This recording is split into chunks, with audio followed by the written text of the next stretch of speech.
Okay, welcome back to class today. The videos for both lecture and lab from lecture from Monday and lab from Monday are both available now for viewing. Took me forever to get them posted, and I apologize for that. Let's see.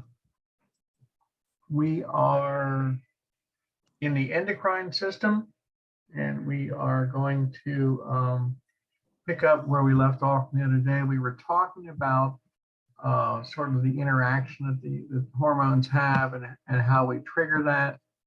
And does anybody have any questions before we get started?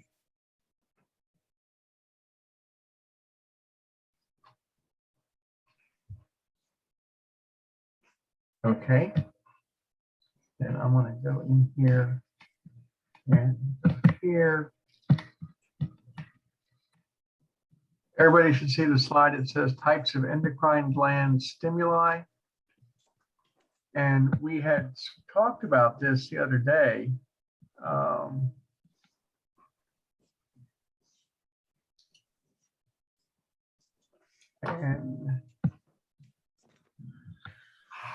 We have what's known as humoral stimulus, neural stimulus, and hormonal stimulus. This is a quick review of this.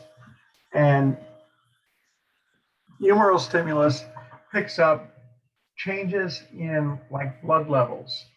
For example, calcium. Calcium levels in our blood can fluctuate. They can be high, they can be low. Typically, we very rarely ever have high levels of calcium in our blood supply. That's pretty unusual. It can happen, but it's unusual. Usually we're going to be low. And so when we discover that our blood calcium in the hypothalamus detects that our blood calcium levels are low, it will stimulate the parathyroid gland to act. The parathyroid gland will release parathyroid hormone, which stimulates osteoclast activity. Osteoclasts are bone breakers. They tear down bone, they dissolve bone, they contain lots of lysozymes and lysosomes in them, and they go across the bone and essentially dissolve the bone. They look like some of those road construction equipment that go across asphalt and chew it up into little pieces. And in fact, they sort of, in their own microscopic way, they sort of resemble it as far as the way they can grade across the surface of the bone. And so when calcium levels get too low, we can raise the calcium levels by releasing parathyroid hormone. Conversely, if the unusual situation occurs where we have too much calcium, we can stimulate the release of calcitonin. Calcitonin stimulates osteoblast, bone building activities, to lay down extra calcium into the bone. It's unusual that calcitonin would be brought into play because calcitonin is hardly ever used. The hormone that controls blood calcium levels in our bodies is always parathyroid hormone. Neural stimulus is the connection between the nervous system and the medulla, particularly when we look at fight or flight. Our limbic system says, hey, we're in a fight or flight environment. And so we dump out a large quantity of epinephrine and we shut down blood supply to our gut and to our skin, to our reproductive structures, and we focus on sending oxygen and glucose to our brain and our heart, our lungs, and our muscles. That's neural stimulus. And hormonal stimulus is the act of one hormone triggering the production of another one. So, for example, if thyroid hormone levels are low in our bodies, then the hypothalamus will stimulate the pituitary gland to release thyroid stimulating hormone, which only acts on the thyroid gland, tell the thyroid gland to make more thyroid hormone. And so we have one hormone acting on another hormone. Now, a lot of times when these hormones get released, they have to work together or sometimes against each other at the target cell. We have three categories here of interaction. We have permissiveness. One hormone has to be present for the other one to work well. Growth hormone needs thyroid hormone to act. Growth hormone takes energy. Where do we get the energy? Well, thyroid hormone stimulates metabolic activity and makes energy available.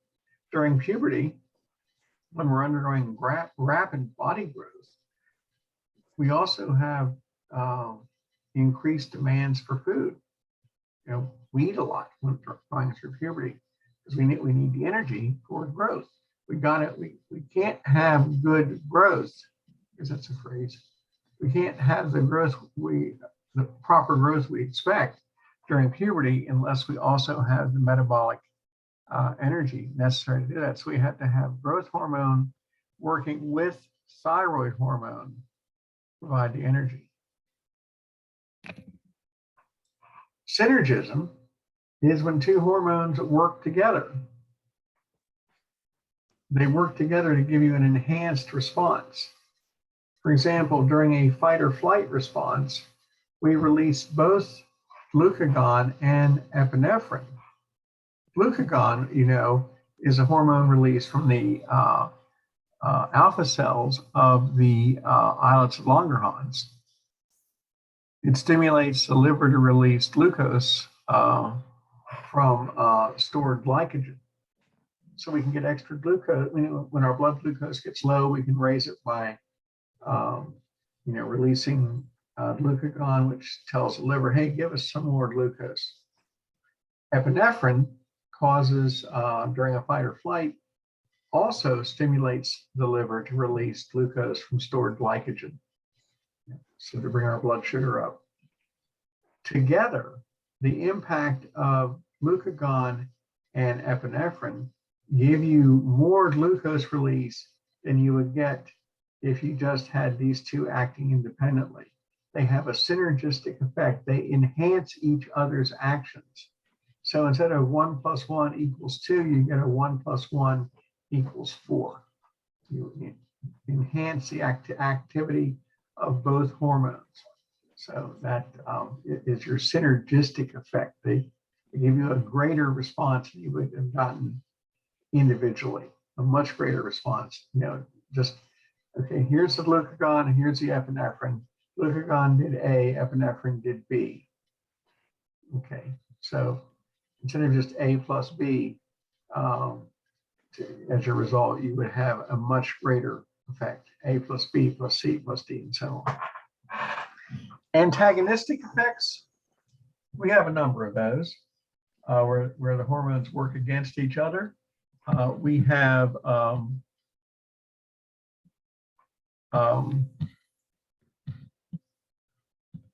glucagon working against insulin. We have glucagon working against insulin. Insulin will lower blood sugar levels. Glucagon raises blood sugar levels. They work against each other. Insulin causes carrier proteins to open up in the cell membrane to let sugars go into the cells, and glucagon causes glycogen in the liver to be broken down to raise blood sugar levels. Glucagon causes the liver to break down glycogen, forms glucose, which is sugar, and that glucose raises our blood sugar up to where it's supposed to be. So they work against each other. So now to answer your chat question, there are no written assignments in this class. There's no homework, there's no written assignments anywhere. You are just responsible for staying current with the content. So that was a good question.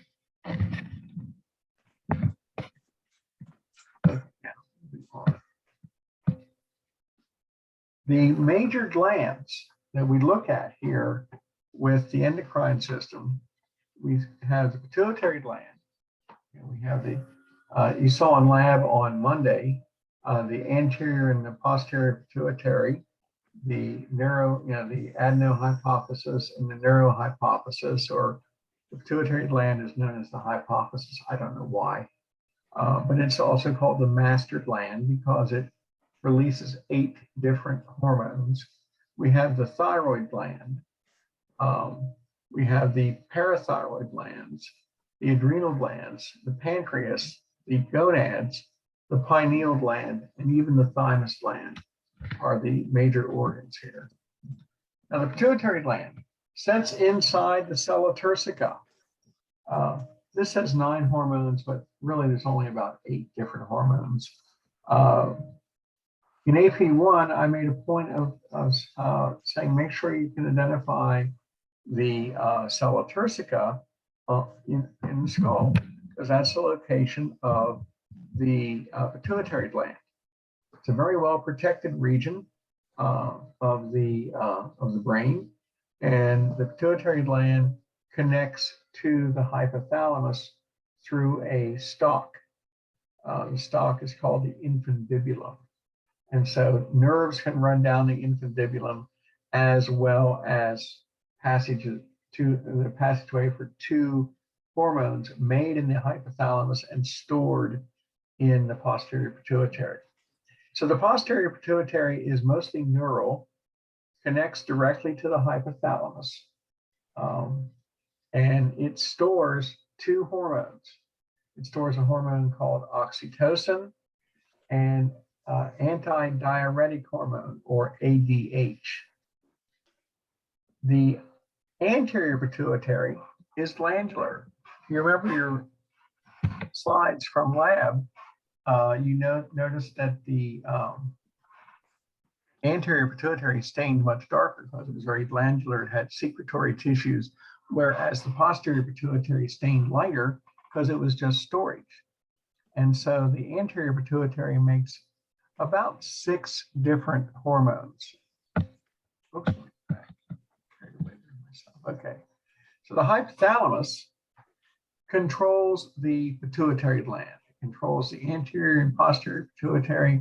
Remember, the hypothalamus sits directly below the thalamus.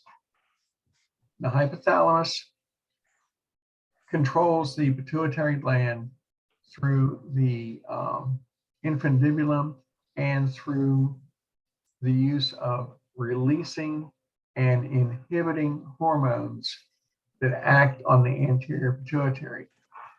The hypothalamus controls the posterior pituitary by releasing its own hormones to go there and be stored. And that's all well and good. The anterior pituitary is under the effect of the hypothalamus because the hypothalamus will generate releasing and inhibiting hormones that either turn on or turn off the pituitary, the anterior pituitary. For example, to make thyroid stimulating hormone, we mentioned that before, to make thyroid stimulating hormone, which will act on the thyroid gland, to turn on the thyroid gland, you got to have a hormone to turn on the pituitary to make the thyroid stimulating hormone. And you can get into a real mouthful here because it becomes the thyroid stimulating hormone releasing hormone or inhibiting hormone.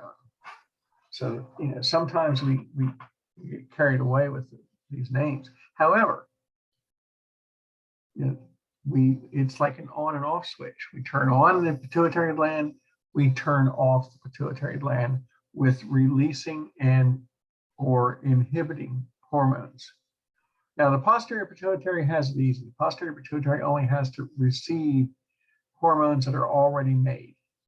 The posterior pituitary receives oxytocin, which is used to stimulate uterine contractions, for example, during childbirth.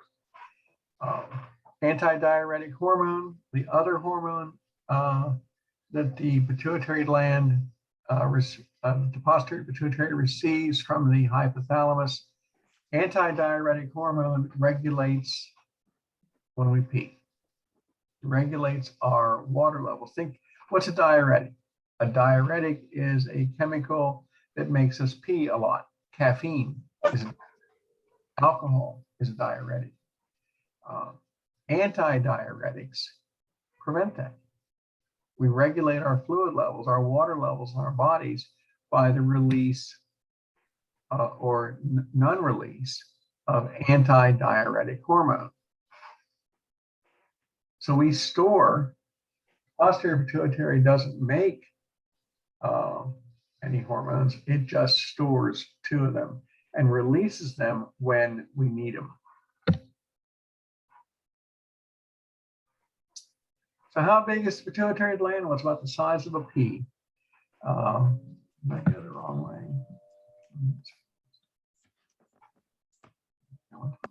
This is what it looks like. And it's about the size of a pea. You know, here is the anterior pituitary here. You know, it's all secretory, making 6 different hormones. Here's the posterior pituitary. This is the infundibulum right here, this stalk that hangs down. And here are, this is how the hormones that get made in the hypothalamus migrate down here to the posterior pituitary and are stored there. It's only oxytocin and antidiuretic hormone. Here we see the anterior pituitary here under the direct control of the hypothalamus through the releasing and inhibiting hormones. So and you're going to hear some of these anatomical terms. You're going to hear them again, like infundibulum. It's a term we use several times for several different locations in the body. Here it is the connection, it is the stalk that connects the hypothalamus to the pituitary gland.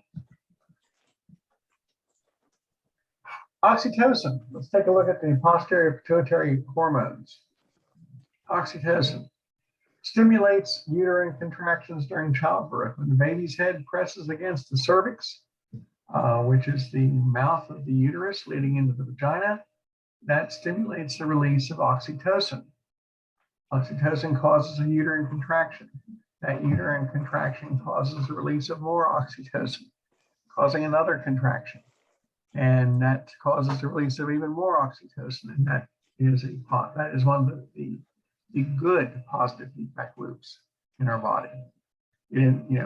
Oxytocin stimulus enhances more release of more oxytocin. It also shows up where when the infant is breastfeeding, the more an infant sucks on the mother's nipple, the more milk will come out. Because the more the baby sucks on the nipple, the more oxytocin gets released, which stimulates the release of more milk from the mammary glands, from the storage area inside the breast. So the more the baby sucks on the nipple, the more milk the baby will get. Those are positive feedback mechanisms. Now, remember I said on Monday about the other type of second messenger system? Oxytocin uses the PIP calcium mechanism. Circle that, make a note of that, put a star beside it.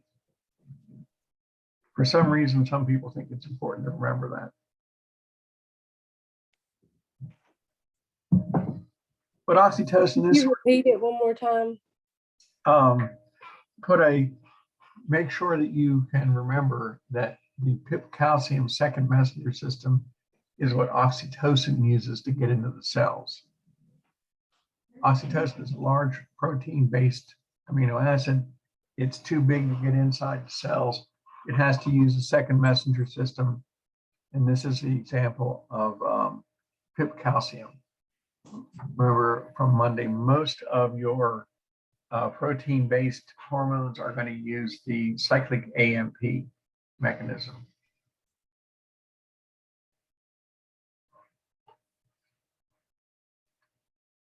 Antidiuretic, oh, you're welcome. Antidiuretic hormone is how we regulate our water levels in our bodies. Now, we don't monitor water. We don't monitor water. What our hypothalamus does is it monitors salt. It has osmoreceptors, meaning which essentially are salt receptors. So they monitor salt concentration in the body. And because salt and water are indirectly related. If salt concentrations in our bodies go up, that means that water levels are low. If salt concentrations go down, it means our water level is too high. We have too much water in our bodies. So by monitoring salt, the hypothalamus can say, hey, we're too salty, we need more water, we're probably thirsty. Or it can say that our salt levels are too low, we got to get rid of some water. So we indirectly monitor water levels by detecting salt. And so if our salt level gets too high, then the hypothalamus can tell the posterior pituitary to release antidiuretic hormone. Antidiuretic hormone tells our kidneys to recover more water. So we don't lose as much water through urination. We pee less. If our salt level is too high, we're going to pee less. We're going to retain more water to bring it back down. Just like if our salt level was too low, we would pee more frequently. If our salt level was too low, then the hypothalamus would tell the posterior pituitary, don't release any more ADH. Remember, antidiuretic hormone. When we release antidiuretic hormone, we pee less. Antidiuretic, it prevents diuresis. Diuresis, not diarrhea, but diuresis is the need to pee. So antidiuretic keeps us from peeing. So if we release antidiuretic hormone, then we're not going to pee very often. We're going to retain water. If we don't release it, then we're going to pee. So let me give you an example. If you have ever ingested alcohol, or if you know of anybody that has ingested alcohol, if you drink several glasses of any kind of alcoholic beverage, or if you've heard of people that do that, one of the consequences of drinking a lot of alcohol is, among other things, you have to pee. If you have a friend that sits down and watches a football game and drinks a six-pack during the game, they're probably, if they drink that six-pack in the first half, they're going to be spending most of the second half going to the bathroom to go pee, because that's what alcohol does. Well, alcohol inhibits the release of antidiuretic hormone. Antidiuretic prevents, keeps you from losing water. Well, so you don't pee as often. So if you drink, if you have someone, if you have a friend, I've got this friend. If you have a friend that drinks a six-pack in the first half of a football game, then they're inhibiting the release of antidiuretic hormone. They're going to pee all the time. They're going to end up being dehydrated too. One of the consequences of drinking too much alcohol is you pee a lot and you end up being dehydrated. So diuretics do the same thing. Caffeine does that too. We'll talk a lot about that when we get into the urinary system. So the kidneys are regulated on how much water they retain. Antidiuretic hormone helps to maintain our water level in our bodies. On a hot day, consider this, on a hot day, like 95 degrees outside, and you are sweating profusely, and you're not drinking any water, you may notice, if you worked all afternoon outside doing yard work or some sort of, or construction or something, whatever, it's a hot day, you're sweating a lot, and you notice after 3 or 4 hours that you haven't had the urge to pee at all. On a hot day when you're sweating and losing a lot of fluid that way, your body says, hey, I want to release a lot of antidiuretic hormone. You're not going to have the need to pee. Your kidneys are going to recover as much water as possible. So it sounds counterintuitive. You know, anti-diuretic. Well, it's actually a good thing for us. It helps regulate our fluid levels because we find that we don't lose salt. We just lose water. And so our bodies use the salt as our means to monitor water levels. So antidiuretic hormone determines whether or not you're going to pee. It is stored in the posterior pituitary, made in the hypothalamus, and will tell our kidneys when to release water and when to retain water. A condition that occurs when the ADH levels are not adequate. There's a condition known as diabetes insipidus. Now, diabetes insipidus is not the diabetes that we associate with high levels of blood sugar.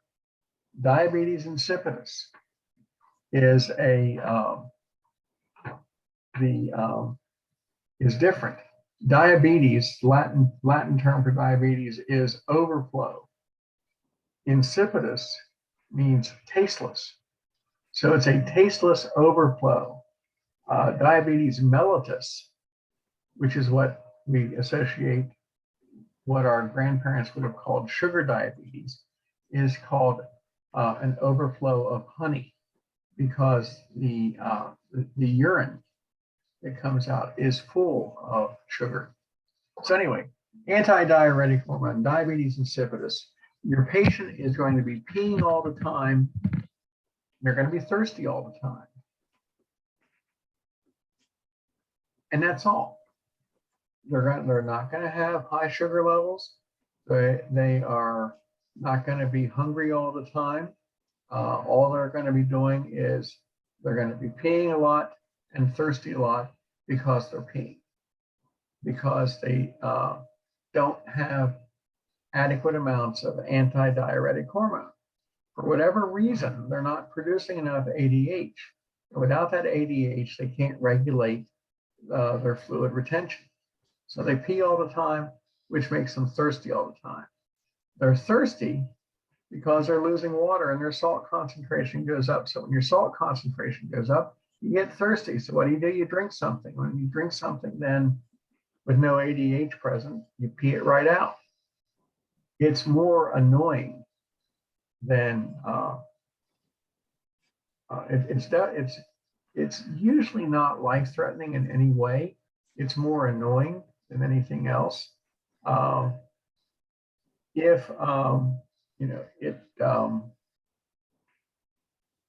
It can be treated now with synthetic ADH to regulate fluid levels, but it is not going to be a life-threatening. I can't ever imagine any situation where it has been life-threatening. When I actually had a friend in college who had it, and the most annoying thing about for her was she always had to pee, but then I remember seeing her one time at a class reunion, and she said that she'd been treated and was cured of it through. I've never found out the procedure, what she went through. But the point is, though, that it is not diabetes insipidus. Diabetes insipidus, sugar diabetes, causes three things. It causes you to pee a lot, to be thirsty a lot, and to be hungry a lot. And has very high blood sugar levels. Diabetes insipidus doesn't have any sugar component in there or food component. You only have two of the symptoms. And that third symptom is the big one. With diabetes insipidus, you're just not hungry. Now, there are a few things, usually it is, the big, insipidus is the big problem. There are occasional considerations where we have hypersecretion of ADH, where we release too much antidiuretic hormone and retain too much water. But those are usually temporary. Okay.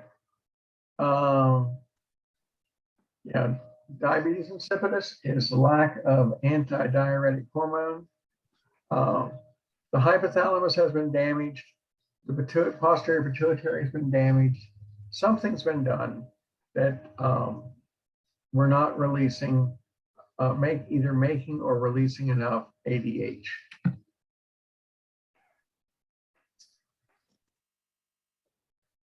So that's the posterior pituitary. Two hormones, oxytocin, antidiuretic hormone. We're going to come back to both of them again later on in a lot greater detail. So, okay, the anterior pituitary, the side makes the hormones. Anterior pituitary, the adenohypophysis makes 6 different hormones, at least 6 different hormones. It is secretory. It is under the control of the hypothalamus. The hypothalamus controls the anterior pituitary through those releasing and inhibiting hormones. The hormones of the anterior pituitary are all protein-based. They all except growth hormone use cyclic AMP as their second messenger. 4 of them are what we call tropic hormones. A tropic hormone is a hormone that acts on another gland to produce another hormone. For example, the anterior pituitary secretes thyroid stimulating hormone. Any guesses as to what gland thyroid stimulating hormone works on? Well, we know it acts on the thyroid gland to tell it to make thyroid hormone. That's a tropic hormone. The TSH acts on the thyroid. So TSH is a tropic hormone. Adrenocorticotropic hormone, ACTH, released by the anterior pituitary, acts on the adrenal cortex. Sort of says so in the name, adrenocorticotropic hormone. Follicle stimulating hormone and luteinizing hormone act on the ovaries and testes, stimulating them to produce testosterone and estrogen. So again, follicle stimulating hormone and luteinizing hormone are also tropic hormones. So the tropic hormones are TSH, ACTH, FSH, and LH.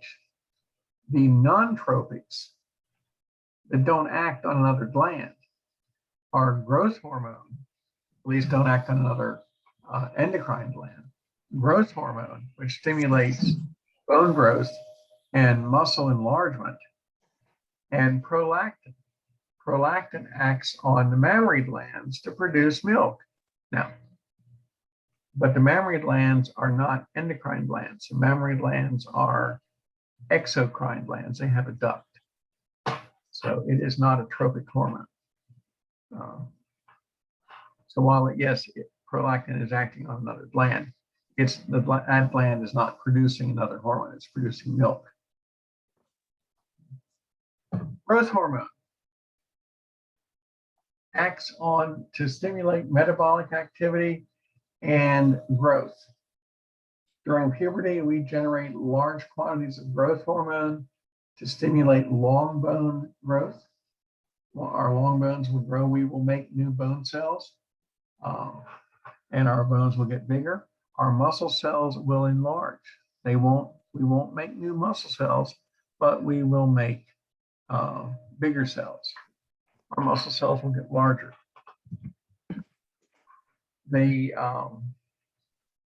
So growth hormone spikes during puberty, but it runs into a maintenance level after that.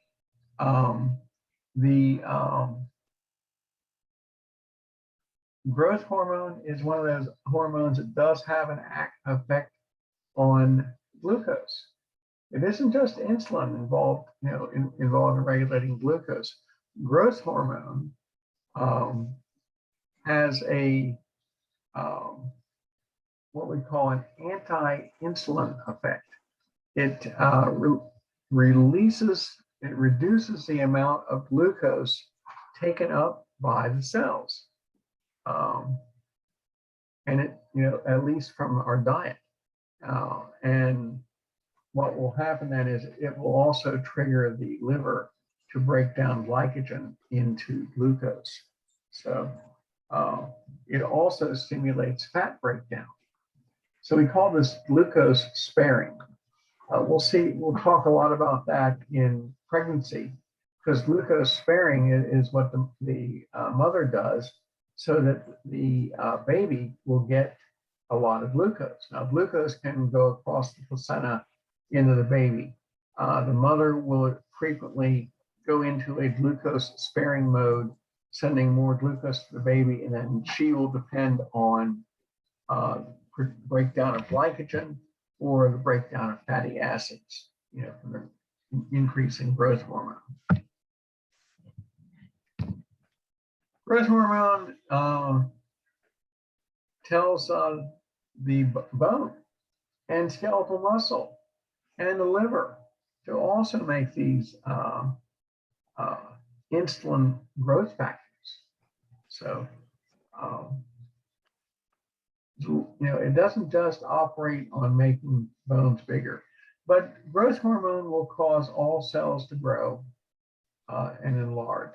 Muscle cells will enlarge, bone cells will reproduce, skeletal muscle will enlarge. Most cells in the body will enlarge with the presence of growth hormone. So we use a lot of that during puberty. Now, how do we control growth hormone? Well, growth hormone, the hypothalamus uses what's known as a growth hormone releasing hormone and a growth hormone inhibiting hormone. So we use these inhibiting and releasing hormones to control the release of growth hormone. A lot of things to trigger it. If growth hormone will be released if our glucose levels are low. And we thought that was just glucagon that did that. But if our glucose levels are low, if our growth hormone levels are low, if our protein levels are high levels of amino acids, hey, let's make some protein. Growth hormone will get released. If our growth hormone levels get too high, then we will shut down production. So we keep the growth hormone levels in a nice check and balance. These hormones all interact together. We see it isn't just insulin and glucagon now controlling glucose. There's going to be other hormones that do that too. So glucose levels are regulated in a variety of mechanisms. Problems with growth hormone. Problems with growth hormone. We can hypersecrete growth hormone. Hypersecretion, where the anterior pituitary is producing high quantities of, where we're producing high quantities of growth hormone. We don't need those levels of growth hormone that high. What will happen is one of several types of conditions. If growth hormone levels start spiking early in life, in childhood, and it's uncontrolled, we can end up with a condition known as gigantism. Now, this is usually caused by some sort of tumor growing on the anterior pituitary, stimulating the production of growth hormone. But you can develop gigantism here. Starts in childhood. If we have excessive growth hormone release occurring after adulthood, after the epiphyseal plates have closed, after we've reached our adult stature, and then we start getting excess growth hormone coming out, we get we may develop a condition known as acromegaly, where we just see the enlargement of fingers and toes, hands and feet, and the facial bones. Hyposecretion of course, is where we're not releasing enough growth hormone. Now, hyposecretion as an adult, we wouldn't even notice it. There's other hormones that will, pick up the slack and do the growth jobs that we need done. However, if growth hormone occurs, if we hyposecrete growth hormone in childhood, we end up with a condition known as pituitary dwarfism. We grow, but only, a pituitary dwarf will only grow to a maximum of about 4 feet. And they will have, everything will be proportional. The arms and legs, torso, head, everything will be proportional in size. But the individual will rarely be above 4 feet in height. Simply because, nothing wrong, cognitive or anything like that. But the growth hormone levels just didn't rise like they needed to. Now, you can treat that by using synthetic growth hormone and achieve a relatively what we would call a normal, or average body stature here. It is not a genetic disorder of any kind. It just occurred, and if a person is a pituitary dwarf, there's no, you would not expect that their offspring to be a pituitary dwarf unless their offspring decided not to produce growth hormone. There are some risk factors involved with taking synthetic growth hormone. We can see that fluid retention is the mildest problem. There may be muscle pain, joint pain. It may lead to diabetes, and it may lead to various types of cancers. There is a risk factor involved here. There's a risk factor involved in everything. So,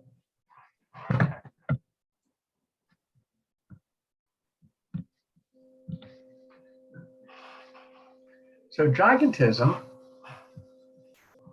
you may have an individual that is over 4 feet, over 8 feet tall. Individuals that are 8 feet, are that large, are considered a pituitary giant, experiencing gigantism. They are proportional in size, but they're just large. In acromegaly, the body stature doesn't change, but the hands and feet and face will grow large. If you have, however, an individual that experiences gigantism over time will eventually develop acromegaly too. So an individual who's experiencing gigantism and survives into their middle age will start experiencing acromegaly, the enlargement of the hands and feet, so on. Pituitary dwarfism, I already said that. Let's see. Here we go. Now this individual here is about 8 feet tall. This is a pituitary dwarf right here. Here is a person of normal, average body stature. And you can see that he is taller than the level of the roof line, the soffit line, the gutters, if you will. So he's pretty tall. Over here is Andre the Giant. Andre the Giant was well over 8 feet tall. Now, Andre the Giant experienced acromegaly too. One of the characteristics of acromegaly is this enlarged jawline right here. The facial bones continue to grow, as do the hands and the feet. And one of the characteristics is a very large frontal bone and a very large squared off mandible. And you'll notice this individual here is showing the signs of acromegaly here. Andre the Giant had both gigantism and acromegaly. He was a professional wrestler. He was also an actor. Probably his most famous role probably put him in The Princess Bride. That's where this is from. So here's, the timing on acromegaly that affects individuals doesn't really start showing up until later in life. Here we have a person at, oh, make it back one here, 9 years old in the first picture, 16 in the second picture. At 33, you start seeing the signs, the large nose, the squared off mandible. Not really seeing it there, but definitely here. Now this is at 52 years old. Look at the fingers are clubbing, they're rounding off at the ends. The mandible is very squared off. The nose is very large. The frontal bone has enlarged. Those are all the signs of acromegaly. A person doesn't have to have gigantism. This person was not experiencing gigantism, just acromegaly. An individual with gigantism, if they live long enough, will more than likely demonstrate the signs of acromegaly too. The problem with gigantism is that most individuals die early, in their 50s, some even earlier than that. This is Rondo Hatton, very famous movie actor from the 1930s and 40s. He made his claim to fame based on his physical appearance. He developed acromegaly later in life. And you can see the characteristic signs. The squared off mandible, the large nose, the large frontal bone here. It also affected his ability to speak. It altered the change to the mandible and the maxilla, altered his ability to speak clearly. And so he ended up with a sort of a nasal sound when he spoke. And this is one of his movie roles here. You can really get a good appreciation of the changes to his bones. And yet he was of normal stature. This didn't hit him until he was in his 30s. And then I think he lived. I think he made it to, acromegaly is not the same problem to people as is gigantism. I think he died at 65, age 65. But many people with gigantism die early in life. The tallest man in the world, at least in the U.S., was an individual from Illinois, and he was 8 feet 9 inches tall, I think. And he died when he was 23 years old from a leg infection. And so it you have to wonder if the body stature doesn't contribute to these kind of conditions too, because it's difficult to maintain good flow, movement of blood and nutrients here. Anyway, that is acromegaly and gigantism here, and pituitary dwarfism. Again, acromegaly and gigantism result from increased growth hormone levels. Acromegaly occurs, after the adult stature is reached. Gigantism starts in childhood. Pituitary dwarfism simply results from lack of growth hormone during childhood. Okay, moving on. That was growth hormone. This is thyroid stimulating hormone. It's also called thyrotropin. And thyrotropin it's easier to say that than thyroid stimulating hormone, releasing hormone, or inhibiting hormone. We simply say thyrotropin releasing hormone. So we didn't bother saying it at all. The hypothalamus controls the pituitary to generate TSH. When thyroid hormone levels get low, the hypothalamus tells the pituitary direct the production of more thyroid hormone. So it tells the pituitary gland to make TSH. TSH acts only on the thyroid. The thyroid makes thyroid hormone. If thyroid hormone levels get too high, then the hypothalamus shuts down thyroid hormone production. So we either produce thyroid hormone or we don't. So if the blood levels of thyroid hormone are too low, we make thyroid hormone. If they're too high, we stop making it. And it's all under the direction of the hypothalamus. And we use thriotropin. That's the other name for TSH. TSH is what we use to control the production of thyroid hormone. And this little flow chart explains it very nicely. If you're a visual learner, this is a good way to look at it. Up here is the hypothalamus. The hypothalamus is monitoring thyroid hormone levels.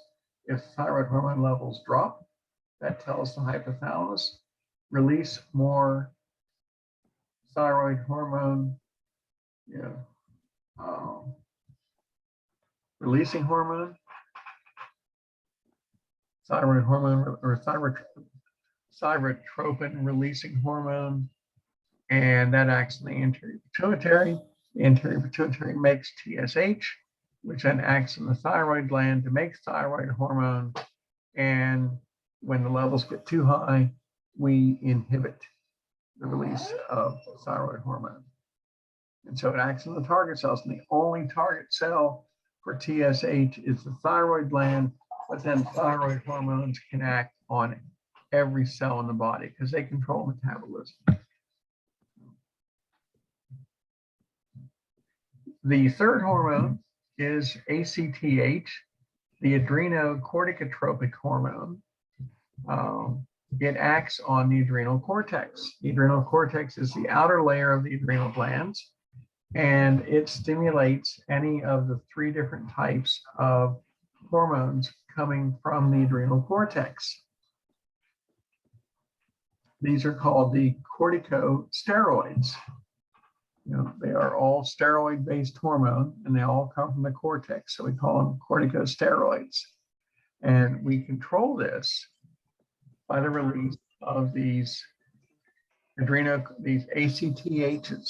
Adrenocorticotropic hormone acts on the cortex, the adrenal cortex only, nowhere else. And then the adrenal cortex can produce 3 different types of hormones. Next, we have the gonadotropins. We have follicle-stimulating hormone and luteinizing hormone. They are tropic hormones that will only work on the gonads. They'll work on the ovaries to stimulate egg production and also estrogen production. They'll work on the testes to stimulate sperm production and testosterone production. FSH stimulates eggs or sperm. FSH on the ovary stimulates egg production. On the testes, it stimulates sperm production. Luteinizing hormone triggers ovulation and the release of estrogen and progesterone from the ovary. We'll talk about this in reproduction and pregnancy. There's this big surge of luteinizing hormone that causes ovulation to take place on the 14th day of the cycle. In males, luteinizing hormone triggers the production of testosterone. So these are our tropic hormones. And we don't have these hormones present until we hit puberty. Luteinizing hormone and FSH are not produced until puberty starts. And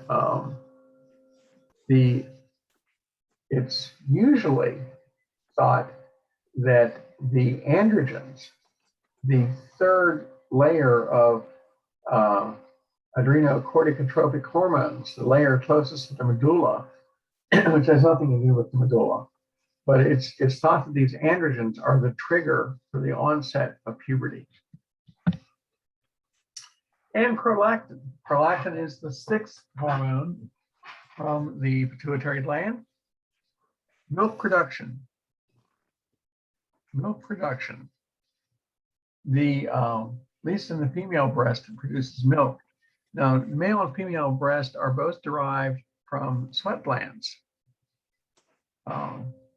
We don't know why or what role the male breast has.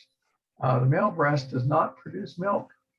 Only the female breast does. Only the female breast has functioning milk glands. And prolactin stimulates the production of milk. And it is controlled by an inhibiting hormone, also known as dopamine. Dopamine, if you remember from AP1, is one of those pleasure hormones too. So we only release prolactin when needed. If you're a female that is pregnant, towards the end stages of pregnancy, prolactin levels will start rising to stimulate milk production in the breast, and prolactin levels will stay up while the baby, if and when the baby is breastfeeding, and then they'll go away. They'll drop back down to normal levels in here. Prolactin is driven to some extent by estrogen levels, and estrogen levels run cyclic in the ovary, and estrogen levels will climb through as the female is going through her monthly ovarian cycle, her 28-day ovarian cycle. As she gets closer and closer to the end of the cycle, she'll notice that her breasts have enlarged and start swelling and become tender. And that's because estrogen has stimulated the production of prolactin. And so the breast will enlarge in anticipation of perhaps fertilization and implantation of an egg. And then after the 28-day cycle is over, the uterus sheds its lining, then the breast will shrink back down to their normal size until estrogen levels spike again and cause the breast to enlarge again the next month. So now the other thing about prolactin is the longer the baby feeds on the breast, the more prolactin is going to get produced and stimulate milk production. So it's sort of a positive feedback loop there too, because if the baby is continuing to feed through nursing, then as long as that's going on, there's going to be milk production taking place. So the only problems we have as far as hypersecretion and hyposecretion, hypersecretion is a common, actually it's more common situation than hyposecretion. Overproduction of milk can occur in women that are breastfeeding. Hyposecretion, underproduction, turns out is considered a problem only for individuals who wanted to breastfeed. Not everybody, for whatever reason, is capable of producing adequate milk from their breasts.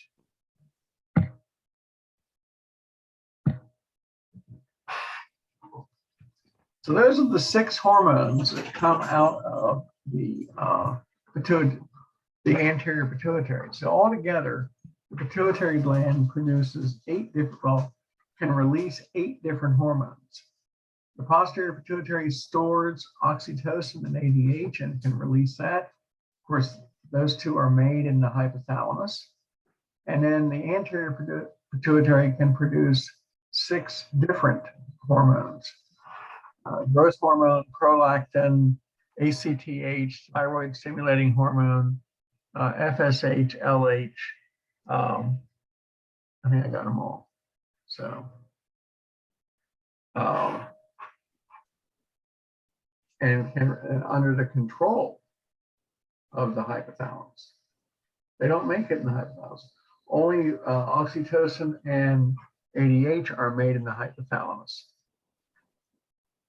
Now the thyroid gland, let's move on. We got a little bit of time here. The thyroid gland is the largest pure endocrine gland in the body. It is shaped like a butterfly or a letter H.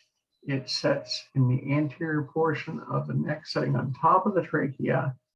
It is just below the larynx, our voice box. We have two lateral lobes with an isthmus, say that quickly, that connects the two lobes. And it contains follicles, bubbles, if you will, that are surrounded by follicular cells. And these cells produce what's known as thyroglobulin. The thyroglobulin, when it combines with iodine, forms what's known as the colloid, which gets stored in the follicle. And the colloid will become thyroid hormone. Got to have iodine. Thyroglobulin. Thyroglobulin without iodine is still thyroglobulin. It is not going to become thyroid hormone. Got to have iodine in here for that to work. So the follicle cells, which surround the follicle, produce the thyroglobulin. When the thyroglobulin combines with iodine in the middle of the follicle, it's now called colloid. The other cells in the thyroid gland are the parafollicular cells. They are sort of, they're in clusters in between the areas of the follicles. They produce calcitonin. Calcitonin stimulates osteoblast activity to stimulate bone growth. If blood calcium levels get too high, which is really unusual, the calcitonin will act to increase bone deposition. Doesn't happen very often. Very unusual, because the prime regulator of blood calcium is parathyroid. Okay, so here's our thyroid gland right there. There is the larynx here. Here is our thyroid gland. There's the isthmus right there. This is the anterior view of it. It's not very big, it's about 2 inches long by about 2 inches wide in here.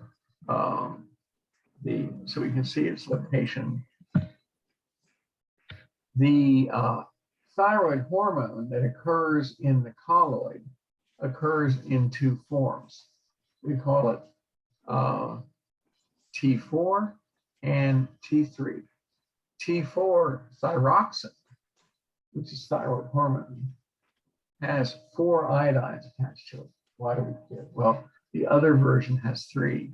It's called triiodothyronine, 3 iodines.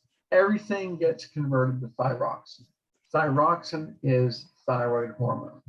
4 iodine molecules 4 iodine atoms attached to it.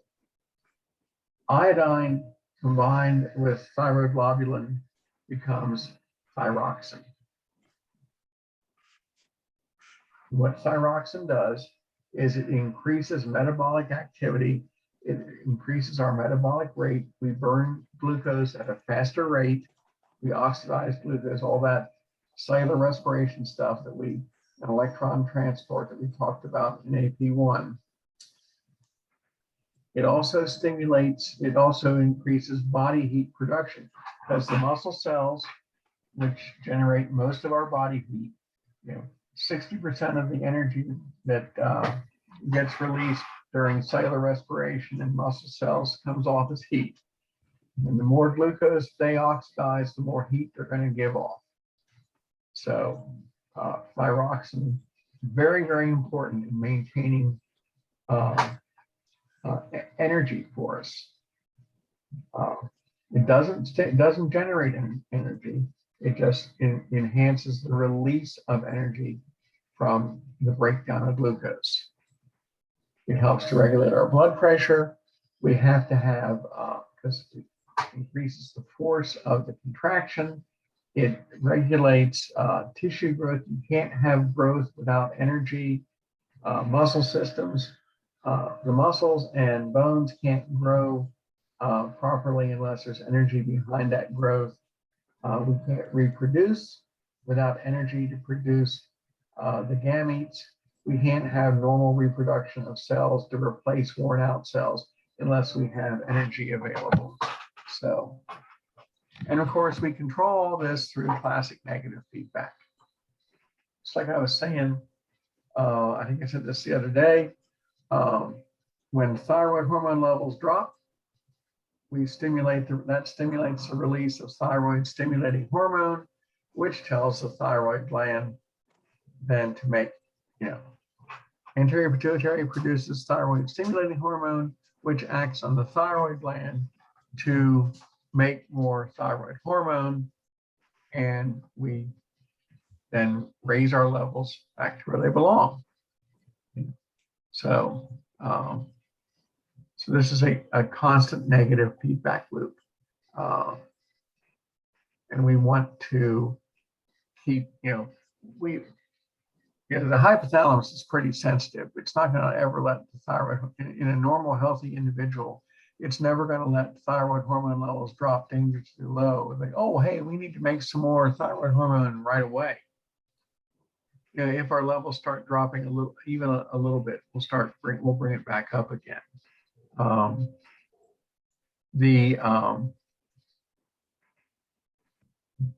We regulate our thyroid hormone with growth hormone levels too. If we're inhibiting growth hormone, then we're going to inhibit TSH, because if we're not going to be producing any growth hormone, then we don't need to have any extra thyroid hormone. One thing we can do is we can, during pregnancy, we can cause the increase of a greater amount of thyroid hormone. We can override the negative feedback so that we make sure we have extra thyroid hormone available for the metabolism of the mother also. Now let's see, and we've seen this already. Okay, problems, and we'll just throw a couple of problems at you and then we'll call it a day. Hyposecretion of thyroid hormone in an adult is called myxedema. Not enough thyroid hormone. Metabolic rate is low. Your patient is cold.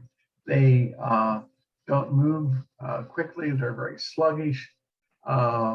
They are likely constipated. They maybe have swelling, have no energy, and their intellectual capacity is slowed down. Their cognitive skills are going to be very slow, simply because of not enough thyroid hormone. They don't have enough available energy. Now, so myxedema, puffiness, puffy eyes, swollen face, always cold, no energy. Those are signs for this, classic signs for this. If there's no iodine in the diet, which is unusual but can occur, if there is no iodine, a structure known as a goiter can develop. A goiter is simply the term we use to describe an enlarged thyroid gland. And goiter can be the size of a golf ball to the size of a basketball. What will happen here is that if your patient is not getting any iodine in their diet,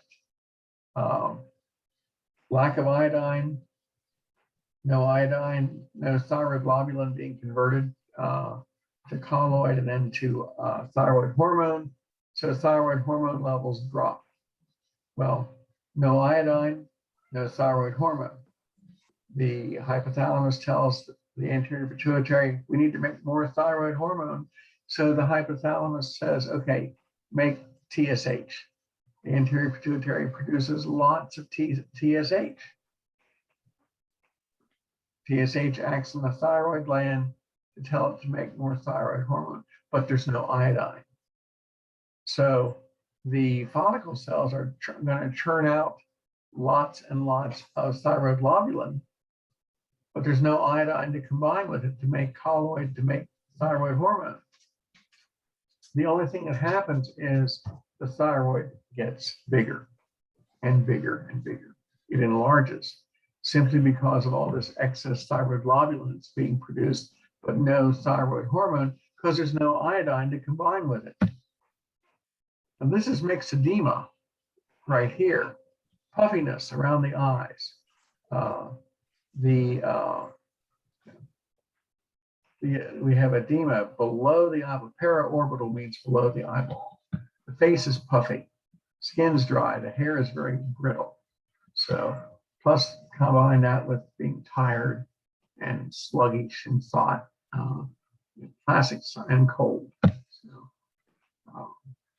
now, hyposecretion in infants of thyroid hormone leads to something called cretinism. Intellectual capacity is drastically affected. Didn't have the energy to see growth of the neurological system like it should.